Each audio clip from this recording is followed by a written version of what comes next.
환절기에도 건강 유의하시기 바랍니다. 온도차가 20도 이상 심하더라고요.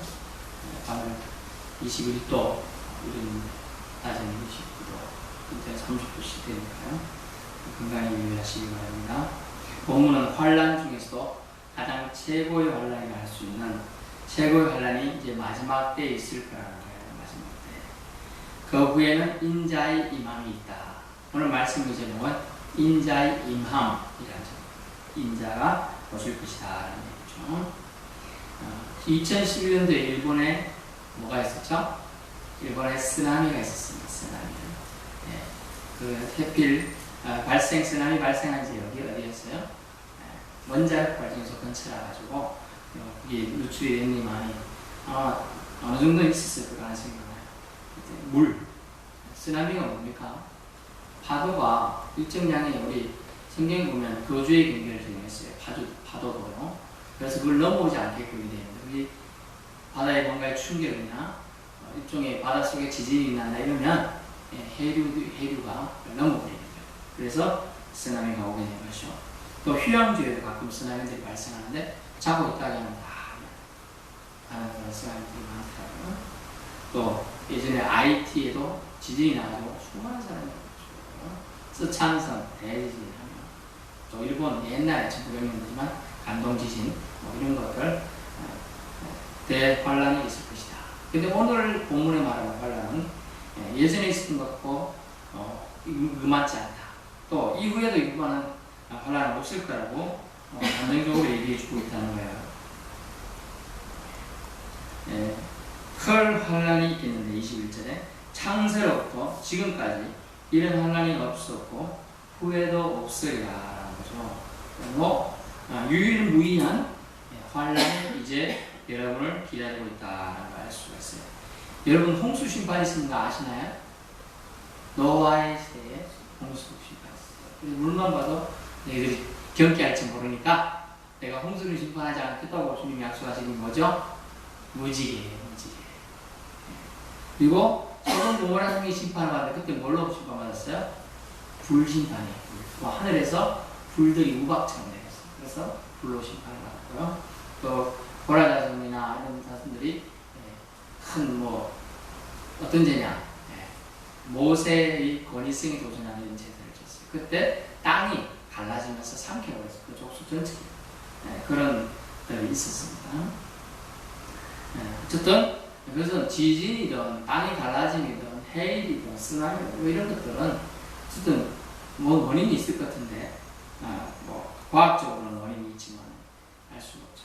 본문 속에서 나오는 환란은 마지막 때에 일어나는 환란입니다. 마지막 때에 일어나는 환란이 반드시 있을 거다. 지금 24년 전체 우리가 환란에 대해서 얘기하고 있어요. 마지막 때, 종말에 대해서 얘기하고 있는 거예요. 그래서 잘 알 필요성이 있습니다. 그러면 어떤 때 가장 큰 환란이 있을 것인가? 15절 말씀을 잘 보십시오. 너희가 선지자 다니엘이 말한 멸망에 가정한 것이 거룩한 것을 쓴 것을 보거든 일련자는 깨달으시죠. 멸망에 가정스러운 것이 거룩한 것이 쓴 것을 봤으면 그때 이제 환란이 시작된다. 이것은 다니엘서 9장 27절에 있는 말인데요. 그것을 읽어드리겠어요. 다니엘서 9장 27절. 그가 장차 많은 사람들과 더불어 한 일해 동안 이 언약을 굳게 맺고 그가 그 일의 절반의 제사와 예물을 금지할 것이며 포악하여 가정한 것이 날개를 의지하였을 것이며 또 이미 정한 종말까지 진노가 황폐하게 하는 자에게 쏟아지리라 하였느니라 하니라. 아멘. 이 가정하는 것은 히브리어로 시쿠침이라고 하는데요. 몹시 싫어하는 물건이라는 뜻이에요. 몹시 싫어하는 물건. 여러분은 인형들 다 좋아하죠. 저는 만화라고 보기에는 옛날 공포영화에 여러분 보셨나봐요. 저는 공포영화 거의 안 봅니다. 어릴 때 절에 갔는데요. 사천왕성 있더라고요. 여러분 절에 안 가봤어요? 저희 고향에 아주 크고 유수 깊은 절이 한 개가 있습니다. 그 가면 사천왕성인데 생긴 게 너무 무섭게 생겼어요. 제가 어릴 때 봤는데. 그런데 자세히 보니까 발로 사람들을 짓밟고 있고 또 사람들을 이렇게 죽이고 있는 거예요. 그 장면을 보니까 막 꿈에 나타나고 괴롭더라. 그래서 그때 이후로 그 가급적이 안 보려고 하는 거거든요. 공포스러운 일이 발생하는데 그것이 멸망에 가증한 것이라. 미운 물건, 혐오스러운 물건이 나타날 것이다. 이때 실질적으로 멸망에 가증한 것이 거룩한 것에 섰습니다. 실기적으로는 AD 70년경이죠. 예루살렘이 멸망했습니다. 티투스 장군에 의해서 예루살렘이 멸망하게 되고, 또 다른 측면으로 적그리스도가 나타납니다. 실제로 예루살렘 성 안에, 또 성전 안에 뭐가 있었느냐? 로마의 상징이라 할 수 있는 뭡니까? 독수리예요. 독수리의 깃발이 꽂혀지고, 심지어 어떤 거냐면 안티오쿠스라는 형제가 있었는데요. 안티오쿠스가 주피터가 있어요. 신화에 나오는 거죠. 주피터, 올림푸스 형상화한 것을 그에 세워놨다는 거죠. 이제 이런 것들을 통하여 그 예언이, 예수님이 예언하신 게 그대로 이루어지게 됩니다. 그래서 그때가 가장 큰 환란이 있었다라는 걸 지금 이스라엘 역사에서 비춰볼 수 있어요. 그러면 그것은 이스라엘 역사니 우리하고 상관없느냐? 아니에요. 이런 하나의 상징적이죠. 상징은요, 상징성 하나하고 실제로 나타나는 게 있어요. 그래서 이걸 뭐라고 하냐? 역사성이라고 합니다. 역사성. 상징으로 끝나면 우리하고 상관이 없어요. 근데 역사는 그것이 언젠가 있었다는 것이니까 그 있는 건 또 있을 수 있다는 얘기가 되겠습니다. 그래서 유념하면서 오늘 말씀을 잘 새겨 들으실 수 있습니다. 16절부터 어떻게 환란 시의 대처법을 얘기해 주고 있어요. 이걸 알고 있어야 우리가 환란 때 대처할 수 있어요. 16절 뭐라고 하냐면, 그때 유대에 있는 자들은 어디로 도망할 것이라고 나와요? 산으로 도망할지어다. 좀 확장 해석이긴 한데 그리스도께 도망해야 된다. 이 얘기예요. 산이. 사실은 그런 의미로 확장 해석을 할 수 있어요. 실질적으로는 도망할 수 있는 곳을 피난하라 뜻이죠. 피난. 근데 여러분, 폼페이 도시를 아나요? 폼페이? 영화 폼페이를 본 사람이 있을 거예요. 거기 도망할 틈이 있었나요? 실질적으로? 없었어요.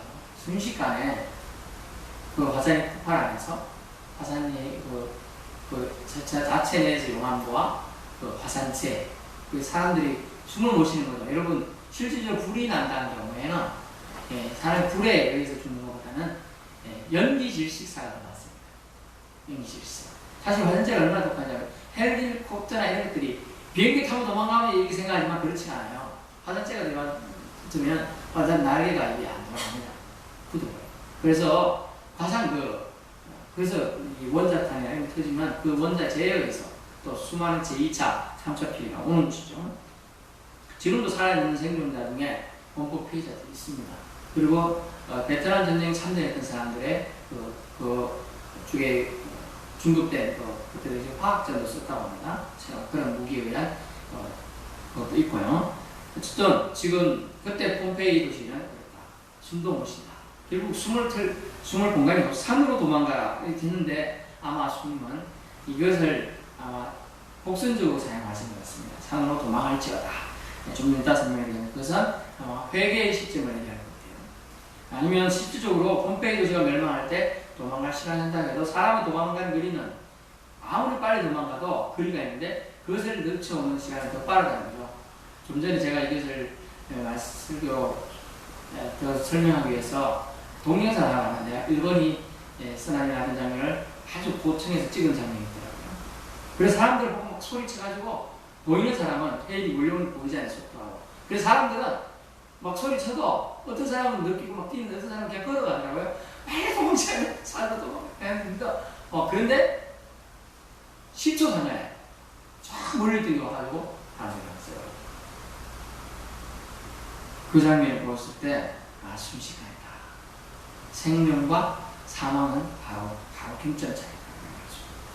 그래서 제가 말씀드린 거냐면, 지붕에 있는 자는 집안에 있는 물을 가지러 내려가지 말며, 밭에 있는 자는 지붕에서 여러분 탈출하려면 어떻게 하죠? 내려와야 되잖아요. 아니? 지붕에서 내려와야 되잖아요. 내려가서 도망가야 되잖아요. 근데 내려오긴 하도 집 안으로 들어가서 뭐 물건 챙긴다 보면 들어가서 내가 폐물만 챙기리라 하지만 들어가면 폐물 챙기고 또 딴 게 보여요? 안 보여요? 그래, 딴 것도 챙긴다. 집무스 챙기고 이러다가 넣는다. 그러니 집 안에 들어가면 아예 그냥 도망가라는 얘기예요. 또 18절에 밭에 있는 자는 겉옷을 가지고 뒤로 돌이키지 말고, 뒤에 겉옷을 놔두고 왔어요. 제가 농사를 지어봤으니까 처음에는 이제 추워서 아침에 일할 때 겉옷을 입고 일합니다. 그리고 왜 입고 일하냐면 살도 타지만은 벌레들 잘 달라붙어요. 그래서 긴팔 입고 하다가 땀이 나면 더우니까 이제 벗고 이제 저기 곳으로 갑니다. 가다 보면 저까지 갔죠. 근데 걸어서 가지고 다시 돌아가려면 시간이 없다는 거죠. 빨리 그냥 도망가야 된다는 얘기를 하고 있는 거예요. 또 그날에는 아이 배전들과 뱀자들과 젖먹이자들이 화가 있으냐. 왜요? 좀 전에 제가 좀 전에 전달하다 보니까 그 산딸 다스리신 신부가 지나가시던데 그분들이 도망가기가 쉽겠어요? 아이 이만쪽에 있는데 못 갑니다. 사실은 불가능한 사건이에요. 또 젖먹이는 자들. 젖먹이는데 애들이 젖을 먹어야 되는데 안 먹으면 어떻게 죽어요? 그 애까지 챙겨야 되니까 할 수가 없다. 힘들다. 이쯤에 여기서 동아리 알려주는 건 뭐냐면 환란시대의 첫 번째 시간의 긴급성이에요. 시간의 긴급. 시간이 촉박하다. 이 얘기는 뭡니까? 환란시에 우리는 지체하지 말아야 된다는 거예요. 지진 났을 때 첫 번째 대책은 뭐죠? 우리도 해볼까요? 지진 이러면요. 의자 밑에 숨는데 이 의자 생각보다 의자, 탁자미 이게 지진 대책법이고 또 모서리에 가서 무너져도 공간이 생깁니다. 항상 모서리는 그런 거. 우리 군대 있을 때 이런 걸 합니다. 어떻게 하느냐 장난이긴 한데 침상이 있습니다. 침상 그리고 침상 밑에가 있습니다. 침상 위에 수류탄 가면 침상 밑으로 다 끼면 돼요. 침상 밑에서 그다음에 침상 위로 다 올라갔으면 그런 훈련이에요. 그런 훈련이 되어 있어야 실제로 한다. 그리고 제가 이제 군대에 있을 때 저는 좀 민첩성이 좀 그때는 왠지 몰라 둔했던 것 같아요. 뭐 하다 보니까 불이 났어요. 내 몸 안에. 불 나면 어떻게 해야 되지 기본적으로? 불을 끄야 한다. 근데 제가 그때 개그 병장이었나요? 야, 불 꺼! 이러고 있는 건데 불이 많이 켰는데 불 꺼란 말만 하고 있어요, 제가.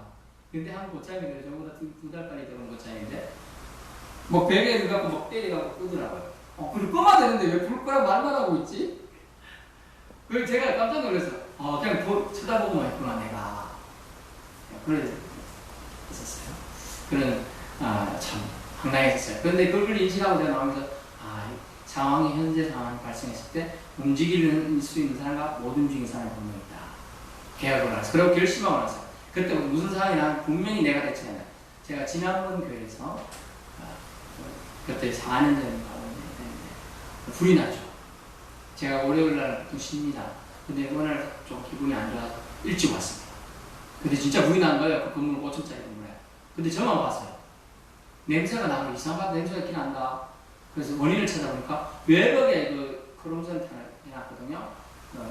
그것도 얼지 말라고 이렇게 수도관을 감아놓은 게 그게 불량이 되는 불이 나고 있었어요. 불이 막 타고 올라가고 3층 쪽이 타고 올라가고 그 시작이 어디 됐냐 3층에서 그 콘센트에서 불이 시작됐더라고요.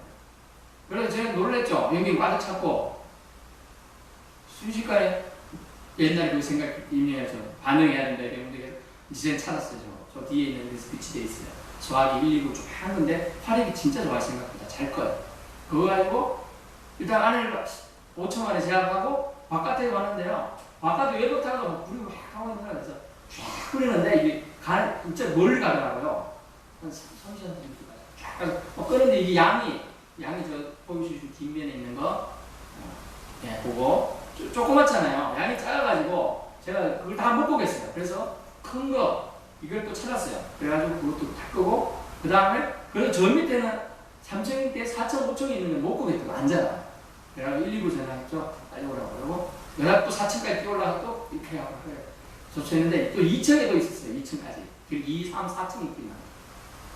그래서 2층 가서 그 화장실 통해서 꺼야 되는데 그 비번을 안 가르쳐줘가지고 막 그 사무실이 있는데 자기들 못 느끼는 거더라고요. 그 연기가 그만큼 나는데도. 그래서 제가 우리가 비번 가르쳐다가 화장실 열고 들어가서 그거 제가 적었어요. 그래서 사람들은 그래도 그런가 같다 이런 거예요. 이제 그런 게 뭐냐면 환란 시에 어떤 사람은 괜찮은데요. 어떤 사람은 그냥 뭐가 있다는 거죠. 그래서 그때 이런 의식을 가지고 있는 사람은요. 피할 수 있어요. 사실. 그리고 대처법도 있고요. 그런데 실질적으로 총체적인 지금 가장 큰 환란이 온다고 해도 주님은 길을 열어두신다는 게 오늘의 사실은 이 말씀을 주신 은혜예요. 그것을 제가 전하고자 이렇게 자연스럽게 설명을 드립니다. 첫 번째는 시간이 긴급할 때다. 그리고 지체하지 말아야 된다. 이 환란이 왔을 때 지체하지 말라. 즉 이 말씀은 환란이 당할 때까지 네가 아무 생각 없이 살지 말라. 세월을 아껴라 하는 얘기예요. 세월을 아껴라. 여러분, 그리스도께 피할 시간은 지금이에요. 지금 피하지 않은 사람은 나중에 그때 당해서 못 피할 거라는 거예요. 두 번째 내용 20절부터 있어요. 너희가 도망하는 일이 겨울이나 안식일에 되지 않도록 기도하라. 환란시 대처법 뭐냐면 기도의 필요성이에요. 기도의 필요성. 겨울이나 안식일에 되지 않게 하는 이유가 뭐죠? 여러분, 겨울이 어때요? 여러분, 맞아요. 우리가 갑자기 지금 자다가 환란이 났다. 그냥 나가야 되잖아요. 추운데. 눈이 바람에 나가야 될지 몰라요. 오늘 TV 한 보니까 목욕탕에 불나가지고 그냥 그러고 먹고 나왔지 이런 사람 있긴 있습니다만 대부분 추운데 어떡할까요? 추우면. 그래서 추울 때는 나지 않도록 기도하라. 또 하나가 있는데 안식일에 있는 날. 왜냐하면 안식일이 이거 안 지키면 죽는다고 율법을 생각하고 또 구약 당시에 안식일 범한 사람은 사실 죽였어요. 하나님의 법을 어겼다고 해서 그렇기 때문에 이런 말씀을 써놓으시면서 기도의 필요성은 뭐냐면 긍휼을 구할 시간을 구하라는 얘기죠. 긍휼을 구하라. 기도의 시간은 주실까? 근데 주신다는 거. 기도의 시간 0.1초만해도 기도할 수 있기 때문에. 제가 오늘 말씀드렸지만 우리는 보통 자살 관념이 어떻습니까? 우리나라는 아주 싫어하죠. 자살한 사람. 물론 이해하는 게 제가 얼마나 마음의 심적 고통이 있으면 자살했을까 하지만 그런 거 사람은 1%도 안 되고 대부분 그 자살을 힘으로 살지 왜 죽냐 이렇게 생각하는 게 뭔 관념이에요. 하지만 그 자살을 한 사람이 죽는 시점이 몇 초 있죠? 한강에서 뛰는 몇 초. 그 사이에 회개했을 수 있다는 거죠. 주여 훌시한 게. 이렇게 했으면 그 사람이 영혼은 어찌 될지 알 수 없다. 육체는 죽었을지 몰라도 그렇기 때문에 우리가 그 사람을 판단해서 나가. 그래서 사탄 마귀에도 주지 않은 것이 있는데 그것은 정죄뿐이에요. 판단뿐이에요. 사탄 마귀에도 그걸 할 수 없어요. 심판은 오직 하나님만 하시기 때문에. 그래서 우리는 그냥 죽었구나 안타깝다. 이 정도만 하면 되는 거죠. 그래서 기도의 필요성은 뭐냐면 환란 때의 기도는 목숨을 구하는 목숨줄이다. 거예요. 기억 꼭 하세요. 기도하면 여러분 살 수 있습니다. 하나님은 절대로 기도하는 자의 기도를 외면하지 않는다는 거예요. 그리고 22절 보십시오. 왜 기도가 해야 되는지 22절. 그 날들을 감하지 않으면 모든 육체가 구원을 얻지 못할 것이다. 여기 모든 육체. 한 육체도 구원 얻는다 이게 아니고 모든 육체가 구원을 얻지 못할 것인데 그러나 주님의 나오죠. 택하신 자들을 위하여 그 날들을 감하시라. 그 날들을 줄여주시라. 예를 들면 우리가 지금 난리가 났다. 전쟁이 났다. 전쟁 우리나라 3년 반 가까이 했는데 또 저쪽에 어디 지진이 나가지고 지금 9일째인가 진짜 개 한 마리 죽겠더라고요. 특이해. 개도 그렇게 사요. 또 소년가 하면 9살짜리 5살짜리 집 동생을 안고 있어 5살짜리 살아났다고 하잖아요. 4일이나 5일만 살았는데 그렇지요. 환란 때에는 기도가 목숨줄이에요. 그래서 필요하다는 거예요. 그래서 꼭 기도해야 된다. 그런데 주님은 그 환란 시기를 이만큼 증인하셨어요. 그런데 이것을 다 못 견딜 걸 뻔하다. 모든 육체가 구원을 주면 다 죽을 거다. 심지어 이런 예가 어디에 있었죠? 노아의 홍수 때 있었잖아요. 거의 노아의 홍수가 거의 1년 있었습니다. 1년. 물이 창에 꽉 차 있었어요. 1년 동안 있다고 다 죽을 수밖에 없는 거예요. 그런 시기가 긴데 주님께서는 기도하는 사람들 또 택한 자를 위해서 어떻게 하신다면 그 날들을 일부러 감해 주신다. 줄여주시기 때문에 그렇지 않으면 다 죽을 거라는 거예요.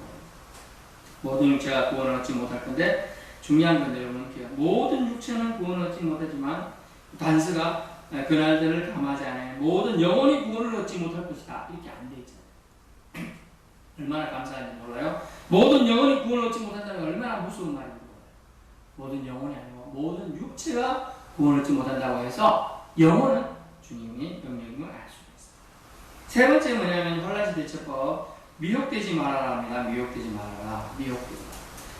잘못된 것을 믿지 말아라. 이제 23절 보세요. 그때 사람이 너에게 말하되 보라 그리스도가 여기 있다. 혹은 저기 있다 해도 믿지 말라. 그리스도가 여기 있다 저기 있다 하고 지금 미혹하는 겁니다. 또 거짓 그리스도들 거짓 선지자들이 일어나가지고 큰 표적과 기사를 보여주며 대가니들을 미혹한다. 우리나라도 옛날 초기에 박태선이라는 장로가 있었는데 자기 나중에 종교를 정리하고 그랬어. 어떻게 했느냐? 그 사람이 정 안수하면 많은 사람이 진짜 병자가 나왔습니다. 그러다 보니 나중에 자기 교만이 어떻게 됐느냐? 내가 물만 안수해도 물만 갖고 먹고 다 나는다 이렇게 됐어요. 분명히 제가 그만 뭐라고 했죠? 내가라고 했어. 내가. 박태선이 그렇게 됐어. 그러더니 그래도 모든 사람들, 신자 아니더라도 자기가 아는 사람, 송수무 듣고 많이 오잖아요, 병자들이. 그 생수통을 막 줄 서서 쫙 있었어. 그래서 생수통 한다 안수하고 봐. 이런 지경까지 갔어요. 표적과 기사가요, 이단들한테도 많이 나타나요. 사실은. 그래서 사람들이 혹해서 그렇게 가는 거예요, 사실은. 진리가 아닌데. 내가 예수다라고 말하는 게 다 그렇다는 사실인가 알아요.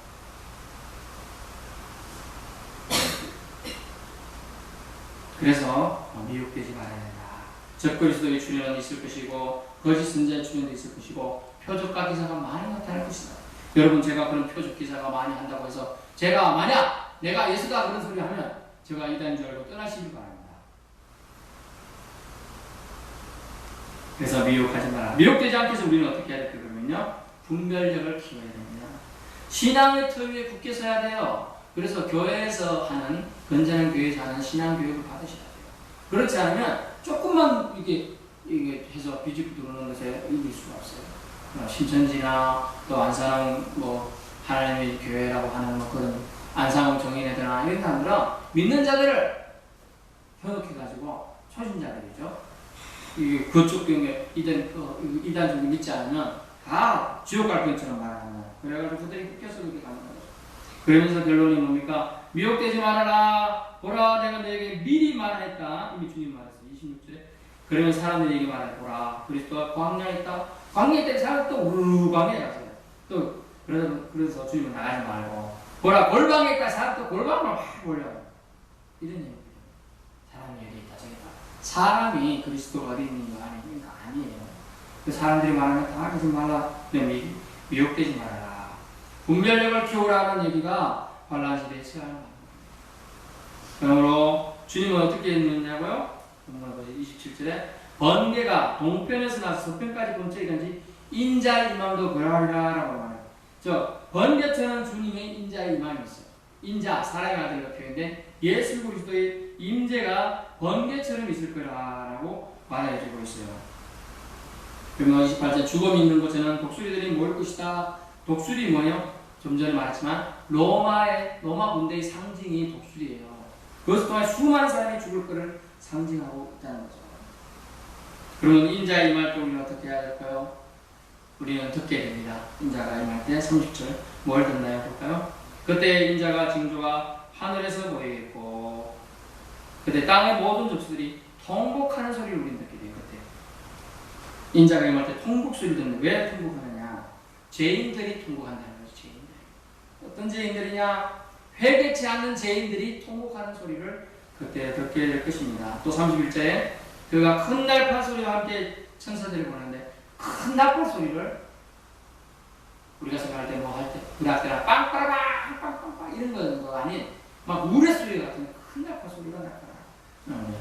그래서 인자가 임할 때 그 소리를 듣게 될 것이다. 두 번째는 뭐냐면 인자가 임할 때 보게 된다고 합니다. 보게 되는 뭘 보게 되느냐? 30절에 인자가 구름을 타고 오는 걸 보게 돼요. 그래서 주님의 임하심은 여기 있다 저기 있다 광야에 있다 골방에 있는 게 아니고 모든 사람이 볼 수 있게 임한다는 거예요. 심지어 예수님이 옆구리를 창으로 찔렀던 그 사람도 보게끔 임한다는 거예요. 그러면 어떻게 임해야 되겠죠? 공중에서 임해야 되겠죠. 인자 구름 타고 능력과 큰 영광 오는 것을 왜? 어떤 능력? 천사들이 예수님을 호위하고 천사장과 함께 수많은 천사들이 나팔을 불며 올 거기 때문에 그 장엄한 강림들을 보게 된다는 거죠. 어떨 때? 인자가 임할 때.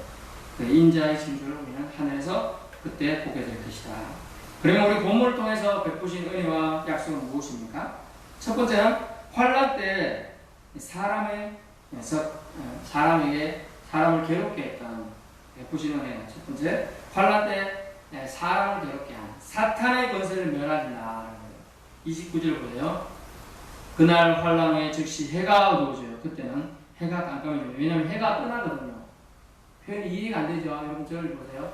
해가, 우리는 하늘에 해가 있잖아요. 앞에 전달되고 해가 저쪽에 있던데 그 해가 없어진다는 거예요. 이해가 안 되시면 네, 일단 그렇게 들어보세요. 해가 어두워지면 달이 빛을 내지 않게 돼요. 요거는 이제 뭐 개기일식이라든지 개기월식 이런 걸로 가능하잖아요. 가려지면 이제 그때 당시 되면 해와 달이 새로이 창조되기 때문에 이제 그때 지금 그 인자가 임할 때는 이게 싹 없어지게 된다. 빛을 산실하게 된다. 그죠? 별들이 하늘에서 떨어져요. 우리가 별똥별 하늘에서 떨어지는 거 보잖아요. 그런 것처럼 될 것이고, 중요한 건 제가 말씀드리는 것은 이거죠. 하늘, 보물통에 보신 은혜와 약속은 첫 번째, 하늘의 권능들이 흔들리리라는 거죠. 왜 하늘의 권능들이 뭡니까? 사탄의 권세를 말해요. 공중 권세 잡은 자는 누구라고요? 잡은 자는? 죄송하지만 정치가와 이게 왕이 아니에요. 공중 권세 잡은 자는 사탄입니다. 사탄 마귀와 그 졸개들이 공중 권세를 잡고 있습니다. 그러므로 우리는 이 본물동에 베푸신 은혜는 그때 인자가 임할 때 사탄의 권세를 무너뜨리신다. 정말 감사하지만 그때 우리는 사탄의 권세에서 이제 자유하게 되는 것입니다. 노임을 받을 것입니다. 두 번째 뭐냐면 천사를 통하여 택한 자를 모으신다는 31절 말씀 보세요. 헌날파 소리와 함께 천사들을 보내니 그들이 그의 택하신 자들을 하늘 이 끝에서부터 하늘 이 끝에서 저 끝까지 사방에서 모은다는 거예요. 누구? 택하신 자들이에요. 그래서 이 유다 민족만 이스라엘 민족만 복만한다는 게 아니죠. 전 세계에서 택한 자를 불러 모은다는 얘기니까 주님의 은혜가 이 인자가 임할 때 마지막 때 모든 택한 자에게 임합니다. 저와 여러분에게도 이 택한 자의 은혜를 받기를 주님은 축원합니다.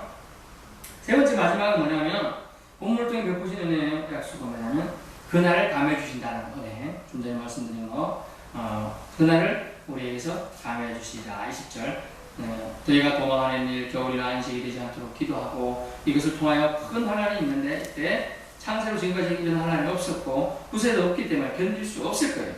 그러나 그날들을 감하지 아니하였는데 그날을 감해주는 은혜를 주님은 우리를 하신다. 어떤 사람? 택하신 자들을 위해서 또 구원받기를 원하는 자들을 위해서 그날을 감해주시는 은혜를 베풀어 주신다는 겁니다. 여러분 히브리서 9장 27절 한번 보겠습니다. 히브리서 9장 27절 한번 찾아보겠습니다. 신약 그 끝부분에 있습니다. 히브리서 9장 27절 363조 신약 그 뒷부분에 363조 히브리서 9장 27절입니다. 같이 한번 읽어보겠습니다. 한 번 죽는 것은 사람에게 정해진 것이요 그 후에는 심판이 있으리니. 아멘. 히브리서 9장 27절 363조 한 번 죽는 것은 사람에게 정해진 것이요 그 후에는 심판이 있다라는 거예요. 그러므로 우리는 이 환난이라는 의미는 심판이라는 것 동일하고 할 수 있어요. 환난 자체가 이미 심판의 시작을 의미한다고 말했잖아요. 또 그때 어떻게 대처해야 되는 것도 오늘 또 말씀드렸습니다. 그것은 결국은 인자의 임함을 나타내 줍니다. 결론입니다. 가장 큰 환난 후에 인자의 임함이 있습니다. 인자의 임함은 곧 심판을 의미합니다. 보이는 것만 믿는 우리 인생의 한계를 벗고 보이지 않지만 말씀으로 허락하신 세상과 심판이 있음을 믿어야 한다는 것이죠. 그래서 우리에게 주어진 남은 생을 우리는 멋지게 살아내야 한다는 거예요. 멋지게. 그것은 인자의 임함을 기대하는 참 믿음을 통하여 우리가 살아갈 수 있다는 것입니다. 오늘 주님께서는 큰 환난이 있을 건데 그때 너희는 시간의 긴급함을 깨닫고 지체하지 말고 그것에 대처해야 되고 반응해야 되고 또한 그것을 위하여 그때가 임박하지 않도록 세월을 아껴서 살아야 되고 또한 기도가 그 순간에도 필요함을 알 수가 있습니다. 환난 때에도 기도는 목숨줄이기 때문입니다. 또한 여러저러 미혹의 영역에서 미혹되지 않고 분별력을 키워서 살아가라고 말하고 있습니다. 인자가 임할 때 우리는 보게 될 것입니다. 듣게 될 것입니다. 인자의 임함 그 장면을 우리가 보게 될 것이다. 이런 상황 속에도 주님은 은혜를 잊지 않고 있습니다. 환난 때 사탄의 것을 오히려 박멸시켜버리고 천사를 통하여 택한 자들을 모으시는 은혜를 베푸시고 그 모으실 때 우리가 택한 자에 들어가야 하는 것이 하나님의 뜻입니다. 우리는 깨달아야 합니다. 그날을 감해 주시는 그 사랑에 저와 여러분이 오늘도 감격하며 살아갈 수 있는 줄 믿습니다. 한 번 죽는 것은 사람에게 정해진 것이라고 합니다. 후에는 심판이 있다고 했습니다. 이 세상은 짧습니다. 이 세상 사는 것도 중요하지만 하나님이 우리에게 예비하신 그 미래적 상, 그것을 위해서는 우리는 인자가 임할 때 그때를 바라보며 기쁨으로 또 우리 남은 생을 또 살아가야 한다는 것이죠. 그러기 위해서는 우리는 항상 종말의식, 우리가 어떻게 세상의 말을 살아가야 하는가를 잘 생각하실 수 있는 저와 여러분 되시기를 예수님으로 축원합니다. 사랑해 주님 감사합니다. 성도들